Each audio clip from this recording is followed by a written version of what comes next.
All right, lab partner, let's get started. We have, if you go to the essential documents, you will see title of the lab is Potential and Kinetic Energy Lab, which it is, PE and KE. I also, again, call it the Grinch Lab. We would be doing all this stuff if we were together. You're not going to do all this stuff, but it does have what we're going to gather, the data, and that's where we're going to pick it up. So don't you worry about the purpose of materials and the procedure and all that. Just pick it up right here. Data. Make a data table. Make a data table that will organize your data. There will be 9 trials altogether. So on the board, I've made a data table. Of course, you don't have to follow my data table. You can do what you want. It's America, all right? Freedom. But I would suggest something like this, where it says 3 trials will be using an air cart with no added mass. No added mass means just a plain air cart, which is actually what I was showing you in the last video. And that would be a cart of 200 grams, all right? So that's a 200 gram cart. And I labeled that up here as LC, that's light cart, light cart. Then we were going to do a trial. We're going to use 3 different starting heights. I'll talk about that in a minute. 3 trials with 100 grams of added mass. I'll put 2 silver masses on each side, each one being 50 grams, adding 100 grams.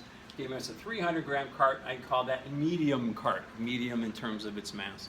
And then the heavy cart, we're going to add another 2 silver 50 gram masses for another 100 grams. That's 100 grams. That's a HC heavy cart. All right, so those are going to be the different masses of the carts. We'll do trials with mass variation and height variation. So the height of our hill is going to be SH. That stands for small hill. Then we have medium hill. And then we have Faith Hill. Faith Hill. It's funny. Singer, yeah. Okay. High hill. All right, so we'll vary the height. Now over here in my drawing, and we'll soon go back to the lab area and be doing this. Here's my air track, there's my photo gate, there's my air cart at the top of the hill, top of Mount Crumpet.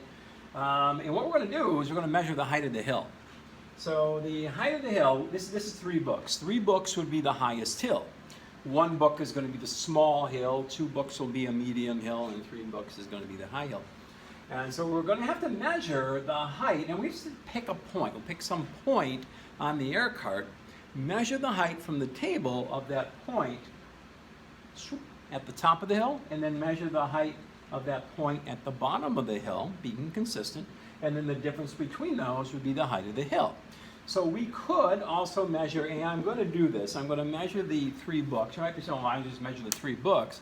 The 3 books would give me the height of the hill if I was starting up here and I was ending down here at the bottom, because it's going to increase the angle, that thickness. But since I'm not going to exactly be at the bottom of the hill here and the top of the hill here, I am going to take a measurement using a meter stick to get the heights of the hill. They're going to be close to the books, but not exactly the same. So I'll take the actual measurements. So we'll pick a point, we'll measure the height at the top and the height at the bottom of the hill. When the air cart goes through the photo gate, we'll measure that height, and we'll get the difference between those to get our hill heights. Okay, so that's how we're going to grab our data. The data is going to be, we're going to be given velocities on the Vernier LabQuest. And when the velocity shows up, and we'll show you that, you'll see how that's done. We're going to put those velocities in these spots. It doesn't take too long to get the data, lab partner. So let's head back, and then we'll see what we're going to do with it after. All right, we'll meet you in the back.